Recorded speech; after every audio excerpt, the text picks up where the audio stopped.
ጽናት ትግል ማለት አይደለም ጽናት ማለት እንደ ኃይሌ ልምድ እንዲሆንባችሁ ማድረግ ነው ህግን መከተል የስኬት ህግን መከተል ልምድ ቢሆንባችሁ ምን ትሆናላችሁ ስኬታ በኔና በስኬቴ መሐከል የሚቆመው ማን ነው እኔ ራሴ አስተሳሰብ ያላችሁ ታምሮ ያላችሁት ሌሎችም ስሜት ያላችሁት በተለይ ኢሞሽናችንን ኮንትሮል ማድረግ አለመቻላችን ስሜትን መግዛት አለመቻላችን ስሜቱን የገዛ ምኑን ይገዛል ራሱን ዓለሙን ጭምር መግዛት ይችላል ብዙ ጊዜ መጥፎ ነገር ከተናገረኝ ለመጥፎ ነገር መሰጠት ያለበት መልስ አለ ብዬ የማስበው ነው አልምሰጠው መጥፎ ነገር ሲናገረኝ ማሰብ ያለብኝ መልሼ የማደርገው ነገር ለዓላማዬ ይጠቅማል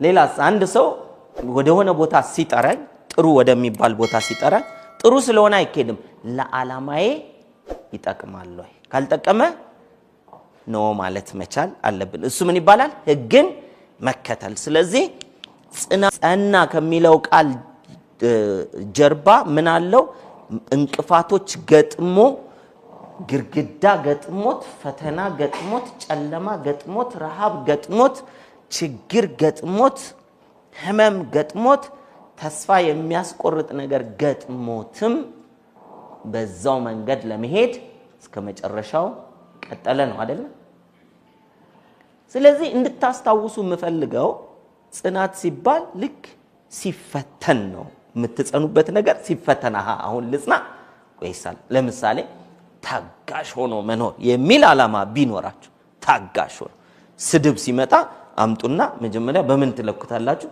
ዓላማዬ ታጋሽ ሆኖ መኖር ነው ልታገስ አልታገስ የራሱ ጉዳይ ለዛሬ አልታገስም ብዬ መሳደብ ይቻላል ከጽናት ምን አለን ማለት ነው ወደ ጽናት ይፈተናል ትልቁ ፈተና የስሜት ነው አይደል ስለዚህ hope የሚለው ቃል ተስፋ የሚለው ቃል በእንግሊዘኛው HOPE ነው አይደል ያለው have only positive expectations አያችሁ ሰው እንዲጸና የሚያደርገው የሚያስቀምጠው ተስፋው ተስፋ ያላስቀመጠ ሰው በነገራችን ላይ ሊጸና ይችላል እንዴ ለምሳሌ ከቤተሰባችሁ ጋር በፍቅር የመኖር ፍላጎት አይደል ፍላጎት ሁሉም አለ በፍቅር የመኖር ግብ ያላችሁ ሰዎች አላችሁ ራሳችሁን ፈትኑልኝ ከቤተሰቤ ጋር በፍቅር የመኖር ግብ ከቤተሰቤ ጋር ነው በፍቅር የመኖር ግብ ካላስቀመጥኩ በመሐከል ከወንድሜ ጋር ከእህቴ ጋር ግጭት ሲገጥመኝ ከእናት ከአባት ጋር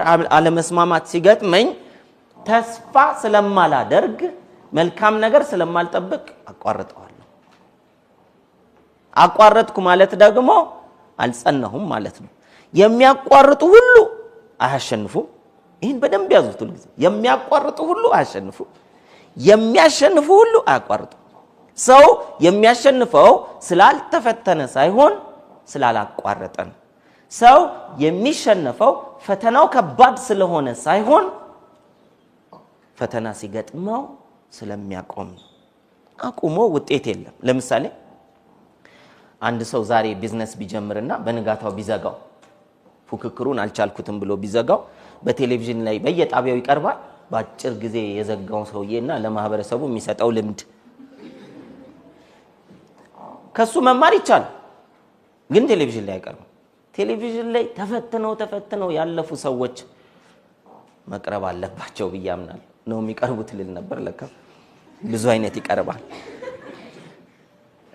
መቅረብ ያለበት ሌላው ሰው ያቃተው ሰርቶ የደረሰ ነው አይደል በጥሩ ቫልዩ ባለው ፍቅር ባለው ሰላም ባለው ደግነት ባለው አገልጋይነት ባለው ቅንነት ባለው ውጤት ባለው መንፈሳዊ ቫልዩ ነው አይደል መቅረብ ያለበት ከፍ ያለ ሌላው የተፈተነ ሲወድቅ ያለፈ ሰው ዓላማው መቅረብ አለ መቅረብ ሳይሆን እኔና እናንተ በህይወታችን ላይ ያስቀመጥናቸው ዓላማዎች ቢኖሩ ጽናትን እንደ ስንቅ ሳንይዝ በጭራሽ ልንደርስ አንችልም ፈተና ሁሉም ሰው ላይ አለ የሚበዛው ማን ላይ ነው ፈተና የሚበዛው ዓላማ ያስቀመጠ ሰው ላይ ነው ግብ ያለው ሰው ላይ ነው ወይስ የሌለው ሰው ላይ ነው ፈተና የሚበዛው ያለው ሰው ላይ ለምን የሌለው ሰው የትም አይደርስም አዛው ነው ያለው እንደማ ያጣ ችግሩን ለምዶታል አካባቢውን ለምዶታል እዛ ውስጥ ያለውን ውጣውረድ ለምዶታል ያችን ነው የሚኖር ዓላማ ስታስቀምጡ ግን ካለው ቦታ ከፍ ልትሉን ከፍ ለማለት ምን አለው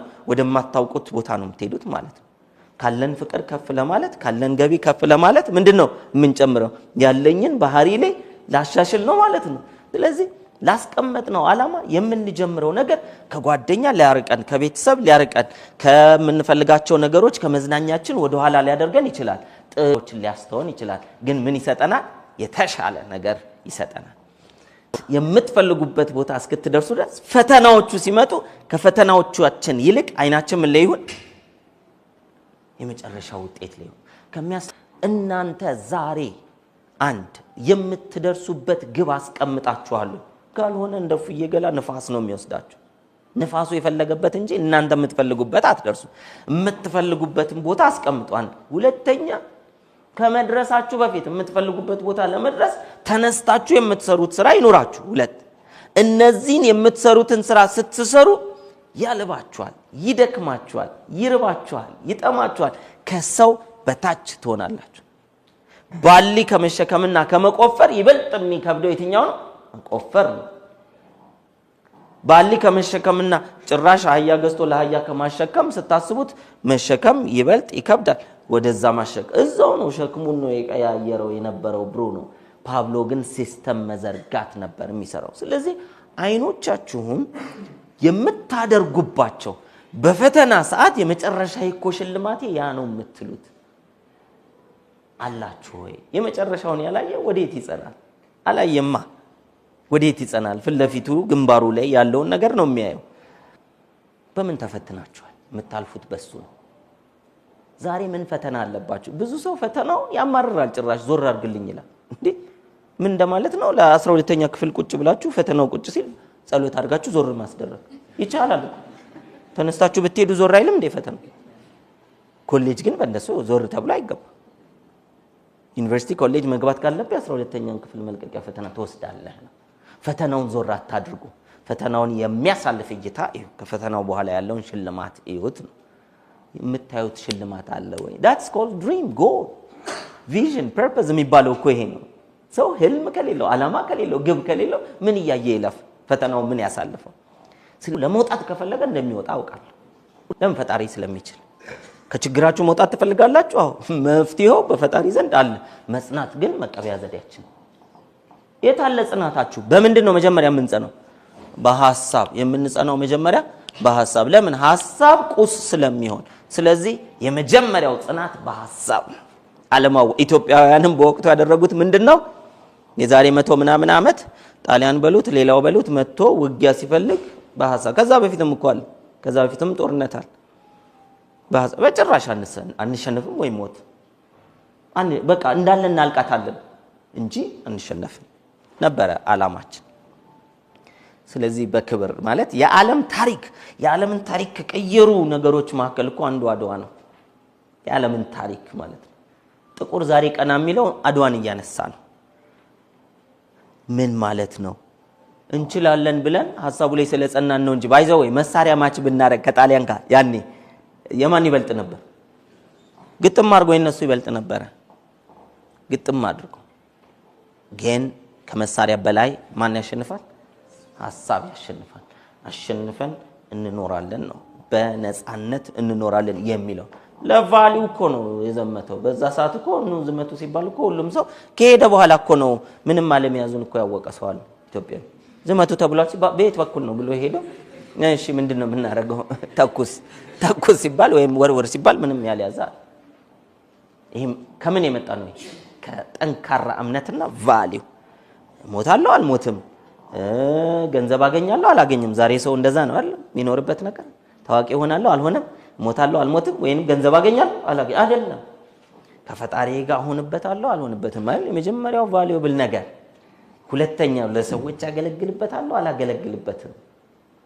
ሶስተኛ ካለኝ ቦታ ላይ ከፍ እላለሁ፣ በቫልዩ በእሴት ከፍ እላለሁ ወይስ አልልም? ገንዘብ እኮ ጭራ ነው። ገንዘብ ለሰራነው አገልግሎት የሚመጣ ጭራ ነው። ስለዚህ ምን አገልግሎት ልትሰራ ዝግጁ? ብዙ ሰው ካልተከፈለኝ አልሰራም በሚል ሳያገለግል ይቀራል። ሰው ባላገለገለ ቁጥር ደግሞ ኤክስፓየር እያደረገ ነው የሚመጣው። የሰው ልጅ ህይወት ከሁለት አንድ ነገር ላይ ይሆናል። አንደኛው ዊራውት፣ ሌላው ደግሞ ረስታውት። ዊራውት ማለት አገልግሎ ማለቅ ሲሆን ረስታውት ማለት ዝጎ ማለቅ። ስለዚህ የማናገለግልበት ቀን ሁሉ የዛግንበት ቀን ነው። ያገለገልንበት ቀን ሁሉ ደግሞ የሚያገለግል ብረት አይዘግም አይደል? የሚዘጋው ምንድነው? ዝም ብሎ ቁጭ ያለ ብረት ምን ይሆናል? እየዛገ ይመጣል። መጨረሻ ላይ ያው ብረቶቹ ያልቃሉ ሁለቱም፣ ያገለገለውም የዛገውም። ያገለገለው አገልግሎ ከፍ ብሎ ጥንካሬውን ይዞ ነው የሚያልቀው። ያላገለገለው ደግሞ ከብረትነት ወደ ምንድነው የሚሆን? ወደ አፈርነት፣ ጉልበቱን አጥቶ ተበሳስቶ አርጅቶ ማለት ነው። ስለዚህ ማገልገል የጽናት አንዱ መገለጫ ነው። እኔ ተነስቼ ዛሬም ነገም ከነጎዲያም ላገለግል የምችለው ለወንድሜ ከምን የተነሳ ነው? ውስጤ ካለው ቫልዩ የተነሳ ነው። እኔ አልረባም የሚል ቫልዩ ይዞ ከፍ ያለ አገልግሎት መስጠት ይቻላል? ይቻላል? አይቻልም እኮ። እኔ አልረባም የሚል ሰው ፈጣሪ በሚሰጠኝ ኃይል እኔ ረባለው የሚል ምን ያስፈልገናል? ትልቅ ቫልዩ ለራሳችን በሐሳብ መያዝ አለብን። ዛሬ የተማርነው ትምህርት ትንሽ ልትሆን ትችላለች፣ ችግር የለውም። ተጨማሪ አንብቤ ተጨማሪ ተምሬ ትልቅ አገልግሎት እሰጣለሁና በዛኛው በትልቅ አገልግሎት ዛሬ የማቃትን ነገር በዛ ልክ አገለግላለሁ ካላችሁ እንድትኖሩ ያደርጋል። እንደደረሳችሁ አርጋችሁ እንድትኖሩ ያደርጋል። ዛሬ የለኝም እንጂ ዛሬ አላውቅም እንጂ ዛሬ ታናሽ ነኝ እንጂ አትበሉ። ዛሬ ያላችሁን ግጥም አርጋችሁ ከሰጣችሁ ታላቅነት ማለት ያ ነው። ግጥም አርጎ መስጠት ማለት ማገልገል ነው። ዕውቀት ያለው ዕውቀቱን፣ ገንዘብ ያለው ገንዘቡን፣ ጊዜ ያለው ጊዜውን፣ ጉልበት ያለው ጉልበቱን፣ ቅንነት ያለው ቅንነቱን እያወጣ መስጠት። ለመስጠት ያልቅብኛል ሳይሆን ይበዛልኛል ብሎ መስጠት። ገበሬ እጄ ላይ ያለው ምበላው ዘር ያልቅብኛል ብሎ አይደለም ለአፈሩ የሚሰጠው። ለአፈሩ የሚሰጠው ምን አምኖ ነው? ይበዛልኛል ብሎ ነው። ሲሰጠው እውነትም በእምነት ይሰጠዋል፣ በዝቶ ያገኛል። ስለዚህ ሰዎች ላይ የምትዘሩት ነገር ከዛ ሰው ስፔሲፊክ አትጠብቁ። ስትዘሩ የሚያይ ፈጣሪ አለ አይደል? በሌላ መልክ ይከፍለናል። እንዴት አላቀውም። በነገራችን ላይ እንዴት እንዲያ የሚለውን አላቀውም። ግን በእያንዳንዳችሁ ህይወት ልምምድ አላችሁ። የሆነች ቦታ ስተት ትሰራላችሁ፣ የሆነ ቦታ ነገሮች ቁልፍ ይሉባችኋል። የሆነ ቦታ ቀና ነገር ትሰራላችሁ፣ የሆነ ቦታ ድልድይ ሆኖ ያሻግራችኋል። ምናልባት ይሄኛውና ይሄኛው አልገናኝ ብሏችሁ ከሆነ ወደ ኋላ ሄዳችሁ ዝም ብላችሁ ህይወታችሁን አጤኑ። በጎ በሰራችሁት ነገር ሁሉ ስለወደፊት ድልድዮች ሰርታችኋል።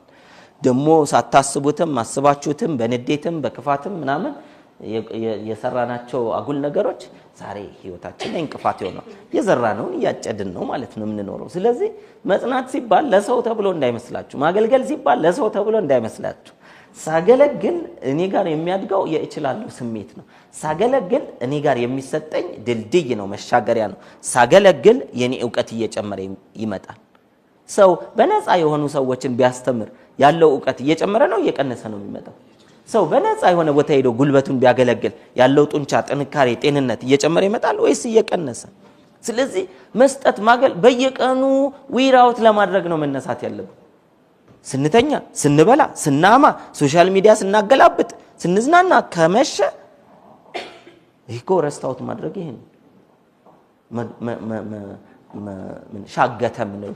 መሻገት ማለት ነው። ስለዚህ ከዛ ወጥተን ወደ ማገልገል ወደ መስጠት። በነገራችን ላይ የለፋችሁበት ቀን ማታ ስትተኙ ደስ ይላል። ዛሬ የሰራሁት ስራ የሆነ የሙላት ስሜት ይሰማችኋል። የሆነ የእርግጠኝነት ስሜት ሽልማቱ በስሜት ከዛች ቀን ጀምሮ ነው። ለፋው አለፋኝ አትበሉ፣ ግድ የለም። ለሰዎች ኤክስትራ ማይል ሄደን እናገልግል። ጽናትን ስለሚሰጠን ነው። መክፈል ያስፈልጋል ለጽናት። ጸናም ይባላል እንደዛ ነው። ትንሽ ንፋስ ነፈስ ሲል ተወት ካደረግን ጸና ይባላል እንዴ? እንደ ሰው አይባልም። ስለዚህ ለምትፈልጉት ውጤት ጠንካራ አቋም ያስፈልጋል። ለማደግ ጽናት ያስፈልጋል። ያልጸና ያደገ የምታቆት ሰው አለ በዚህ ምድር ላይ? እገሌ ስኬታማ ነው ወይም ትልቅ እድገት አምጥቷል፣ በትምህርት ሊሆን ይችላል፣ በእውቀት ሊሆን ይችላል፣ በተለያየ ሰዎችን በመርዳት ሊሆን ይችላል። ምን አድርጎ ነው ያንን ሰው የምታደንቁት? ስለጸና ነው አይደል? እዛ ጋር የደረሰው ያለፉት መከራ ሁሉም ያሳካን ሰው ብታዩ በተለያየ መልኩ ውጤት ያገኘን ሰው ከጀርባው የከፈለው ምን አለ? ዋጋ አለ። ብዙ በሮችን ማንኳኳት፣ በብዙ ሰዎች መጣል፣ በብዙ ሰዎች መገፋት፣ መራብ፣ መታሰር፣ መሰደድ ምናምን ድረስ ሊሆን ይችላል። እና ዋጋ የምትከፍሉለት እንዲህ አይነት ነገር ከሌለ አይ ባክቶ አሁንማ ደበረኝ ልቶ፣ አሁንማ አመመኝ ልቶ፣ አሁንማ ሰዎች ራሱ አጥላሉ ልቶ የምትሉ ከሆነ አንዳች ይህ ነው የሚባል ቫልዩ ያለው ነገር ልናሳካ አንችልም። ዝግጁ ናችሁ ወይ? የምትፈልጉት ቦታ ለመድረስ የሚመጣባችሁን ሐሜት፣ የሚመጣባችሁን ረሃብ፣ የሚመጣባችሁን ጥማት፣ የሚመጣባችሁን በሰዎች መገፋት ሁሉ አልፌ ያንን ብላችሁ የምታዩት አለ ወይ? ሐሳብ ምርጫ ነው። ስለዚህ ይሄንን ምርጫ መያዛት ፐርሲስተንስ ለማደግ ጽናት ለማደግ ያስፈልጋል። ለጽናት ደግሞ መሰረቱ ምንድነው? በሐሳብ ነው ምንጸናው። እኔ እንዲህ አይነት ቦታ የምደርስ እንዲህ የምሰራ እንዲህ የማገለግል ሰው ነኝ ወይ ሞት የምትሉት ማለት አይ ወይ ሞት እንኳን አይደለም ሞክርና ካልሆነ ልቶ የሚል ሰው አለ። ትዳር ሞክሬ ልቶ፣ ትምህርት ሞክሬ ልቶ፣ ንግድ ሞክሬ ካልሆነ ልቶ የምትሉ ከሆነ ለምን ትሞክራላችሁ? ለምን? ፈተና በመንገድ ላይ ይመጣል አይቀርም። ፈተና ሲመጣ ልቶ ብሎ መጀመር ማለት ሞኝነት ነው፣ ጊዜን ማባከን ነው። ስለዚህ ፈተና ሲመጣም የምትቀጥሉትን የውስጥ ደስታ ለዚህ ነው ስኬታማ ለመሆን ከፈለክ you should enjoy the journey ይባላል። መንገዱን ልትወደው ይገባል። ስለዚህ የምትወዱትን ደስ የሚላችሁን የሚያረካችሁ ለሌሎች የሚጠቅም ብላችሁ የምታስቡትን ነገር ያዙ። ቢያንስ ስትፈተኑ የምትወዱት ነገር ላይ መሆናችሁ ባካፕ ይሆናችኋል። ግልጽ ነው። ደስታ ይሆናችኋል። ምንድነው የሚያስደስታችሁ? ምንድነው ብታመሹለት ብታረፍዱለት ምግብ ሳክሪፋይ ብታደርጉለት ከቤተሰብ ብትርቁለት እውነትም ዋጋ ላለው ነገር ሰራው የምትሉት ምንድነው? የህይወት ዓላማ የስጋዊ ነገር ብቻ አታድርጉ። ወደ ፈጣሪም የሚያቀርባችሁ ቢያንስ መንፈሳዊ የሆነ ነገርም እየሰራው ነው እንድትሉ የሚያደርጋችሁ ምንድነው? ስለዚህ ያንን መያዝ ጽናት እንለዋለን ሐሳብ ስለሆነ። ሌላው ሐሳብን ስንይዝ ምን አይነት ሐሳብ ለሚለው ወሳኝ ነው። ሁሉንም ሐሳብ አግበስብሶ በመያዝ የሐሳቦቹን ውጤት ነው የምናገኘው። ስለዚህ ምን ይዘው ምንድነው? ቀና አስተሳሰብ። ይቻላል፣ ይሆናል፣ ይሳካል፣ ለበጎ ነው የሚለውን ሐሳብ መያዝ። ስለ መውደቅ ሳይሆን ስለ ማለፍ፣ ስለ ጨለማ ሳይሆን ስለ ብርሃን፣ ስለ ክፋት ሳይሆን ስለ ደግነት፣ ስለ ማጣት ሳይሆን ስለ መትረፍረፍ፣ ስለ ጥላቻ ሳይሆን ስለ ፍቅር፣ ስለ ኩነኔ ሳይሆን ስለ ጽድቅ ሐሳብ የምታተኩሩበት ሐሳብ ወሳኝ ነው። ስለዚህ ስለ አሉታዊ ሳይሆን ስለ አዎንታዊ ሐሳብ። ስለዚህ እነዚህን ይወላችሁ የአቲቲዩድ መገለጫ አንድ ሰው 100% ለስኬት ቅርብ ነው የሚባለው በዚህ ሌቭል ላይ ሲሆን ነው። ለምሳሌ አልችልም እና አላደርገውም የሚል ሰው አቲቲዩዱ በጣም ዝቅ ያለ ነው። ያ ማለት ፖዚቲቭ አቲቲዩድ አልችልም ወይም አላደርገው ካለ አንድ ነገር አንድ ሰው ዝቅ ያለ ነው። የሚቀጥለው አላደርገውም ሲል ለምሳሌ መጥፎን ነገር አላደርገውም ማለት ዝቅ ያለ ነው አይደለም። የሆነ በጎን መልካም ነገር ወደ ግቡ የሚወስደው ነገር። ሌላው ከዚህ ከፍ የሚለው ደግሞ I wish I could ወይንም ደግሞ ብችል ኖሮ ደስ ይለኛል። I don't know how እንዴት እንደሚደረግ አላውቅም። ብችል ኖሮ ደስ ይለኛል፣ እንዴት እንደሚሆን አላውቅም። ቢያንስ ይሄኛው ምን አለው እንዴት እንደሚሆን ስለማላውቅ ነው እንጂ የምችልበት እድል ባገኝ ኖሮ እሰራዋለሁ። አላደርገውም አልችልም ከሚለው ብችል ኖሮ ደስ ይለኛል ትንሽ ፖዚቲቭ ነገር አለው ከፍ ይያለ ይመጣል። የሚቀጥለው ፖዚቲቭ። ስለዚህ ለስኬት ያለን ቻንስም የሚጨምረው እንደዚያ ነው። የሚቀጥለው I think I might ይሄ ነገር ማደርገው ይመስለኛል፣ ጊዜ ካገኘው አረጋዋለሁ፣ ትምህርቴን ከጨረስኩ አረጋዋለሁ፣ ገንዘብ ካገኘው አረጋዋለሁ፣ ዲግሪን ከያዝኩ አረጋዋለሁ የምትሉት ነገር። ስለዚህ እፈልጋለሁ ላረጋው እፈልጋለሁ ወደ 50% አካባቢ ለስኬት የተጠጋ ነው። የሚቀጥለው ከ50 እና ከዛ በላይ ያለ የሚመጣው ይሄ ነገር የምችለው ይመስለኛል፣ ይሄ ነገር የማደርገው ይመስለኛል። ከዛስ በኋላ የሚቀጥለው ወደ 90-80% የሚሆነው ደግሞ ምን ስንል ነው? አደርገዋለሁ ስንልና እችላለሁና አደርገዋለሁ። ይሄም 80-90። የሚቀጥለው I did ነው። I did ማለት ይሄ ነገር በጭንቅላቴ ሰርቻለሁ፣ እኔማ እንዳለቀ ነው ማየው፣ ተነስቼ እሰራለሁ፣ ብቻ በህይወት ልኖር እንጂ ሆኗል። ያም ማለት እንዲሆን የምትፈልጉትን ነገር እንደሆነ አድርጎ በህሊና ውስጥ ፍንትው አድርጎ ማየት። ዛሬ በጭንቅላታችሁ ውስጥ በግልጽ አይቶ በዛ ሐሳብ ውስጥ በጽናት መቆየት ወደ ውጤት ያመጣዋል። ችግራችን ዛሬ እናስባለን፣ ነገ እንተዋለን። ዛሬ እንፈልጋለን፣ ነገ ስለምንፈልገው ነገር መጥፎ ነገር እናወራለን። ምን እንደማለት ነው? እንቁላሉን ዛሬ እንጥላለን፣ ነገ እንቁላሉ ላይ ተቀምጦ ሙቀት በመስጠት ፋንታ እንሸሸዋለን። ሙቀት ካልሰጠነው ምን ይሆናል? አለቀ፣ ይገማል አይደል? ወይ እንቁላል አይሆን ወይ ምን አይሆን ወይ ጫጩት አይሆን፣ የማይበላ ህይወትም አይሆንም ይሆናል። ስለዚህ ህልሞቻችሁን በግልጽ ያያችሁና ላዩ ላይ ያላችሁ ሰዎች እስኪ ስንት አላችሁ? እኔ ህልሜን በግልጽ አውቄዋለሁ ከዛ ላዩ ላይ ዘወትር እየቆየ ነው። መልካም የሚገርማችሁ ሰዎች ባዮሎጂካሊ ፕሩፍ ተደርጎ ማለት ነው አንተ መውለዳችንም አንቺ መውለዳችንም ተብሎ ሰርቲፊኬት ነው የሚባል የህክምና ውጤት መቼም ሰርቲፊኬት ነው። ለምሳሌ አንድ ሰው ታሞ ከዛ ከጨጓራ በሽታ አለበት የሚባል ጽፎ ሲሰጥ ሰርቲፊኬት አይደል? ከዛ በኋላ ሰውየው ምኑን ይዞ ይሄዳል? የበሽተኛነት ማረጋገጫውና ከዛ በኋላ እንደው ጨጓራዬ ስለሚያመኝ ብሎ ጨጓራዬ የሚለውን ነገር ወደ በሽታ ይቀይራል። አካል ሳይሆን በሽታ ይሆናል። ስለዚህ እሱ ምን ይሆናል? እምነት ይሆናል ማለት ነው ለሰውየው። ከዛ በኋላ ጨጓራዬ የተነሳ አረፈ ነው የሚለው እንደ አውሮፕላን እንጂ በቃ እንትን አይደለም። ያምነዋል የሐኪሙን ፕሩፍ። ሐኪም ይሄንን ያክል ነው ሊሰራ የሚችለው። ለምን? ከዛ በላይ ፈጣሪ ሁሉ ነገር የሰራ የተበላሸው ማስተካከል የተስተካከለውን የሰው ልጅ አስቦ ሲያበላሽ ጭምር ማየት ይቻላል። ስለዚህ እያደረገች ያለችው ነገር አሁን አንዳች በዚህ ምድር ላይ ያለ ኃይል ሊያስቆመው የማይችል አንዳች በዚህ ምድር ላይ ያለ ኃይል ሊያስቆመው የማይችል ይሄ ሳይንስ ነው። አሁን ሳይንቲስቶች አረጋግጠዋል። አሁን የምነግራችሁ ምርምርና ጥናት ነው። ግልጽ ነው። ጥናት ሪሰርች የተሰራ ማወቅ ከፈለጋችሁ you are the placebo የሚለው መጽሐፍ አንብቡት። እዛ ላይ ዶክተሮች ተሰባስበው አሜሪካም አውሮፓም ያሉ በጣም ሃይሊ ፕሮፌሽናል የሆኑ እስቲ ስለ ፕላሲቦ የተወሰነ ሲያውቁ እስቲ እውነተኛ ያከምን ነው አይደለም የሚለውን ነገር መመራመር ፈለጉ። ከኔ ጋር ናችሁ? እውነተኛ ያከምን ነው ወይስ አይደለም? ስለዚህ ካንሰር እና ቲዩመር ያለባቸውን ሰዎች ሰብስበው ለሁለት ግሩፕ ከፍለው ጥናት ያደርጋሉ። አንደኛውን ግሩፕ ኖርማል የኦፕሬሽን ፕሮሲጀር እጢውን መውጣት ያለበትን እጢ መውጣት ካለበት ቦታ ኦፕሬሽን አድርገው ማውጣት አንደኛውን ግሩፕ ኖርማል ህክምናው የሚሰራው ሰሩ። ሁለተኛውን ግሩፕ እኛንን እያዳን ያለ ነው ወይንስ እያዳናቸው ያለው የሰዎቹ እምነት ነው የሚለው ለማወቅ ሁለተኛውን ግሩፕ አንድ የሚያድን እንትን አለ ፕሮሰስ አለ። በጣም ኤክስፔንሲቭ ነው፣ ውድ ነው፣ በጣም ዘመናዊ ነው። እናንተ ግን እድለኞች ናችሁ። ስለዚህ እናንተ ይሄን እንድትጠቀሙት ተፈቅዶላችኋል ተብለው ምን ያደርጓቸዋል?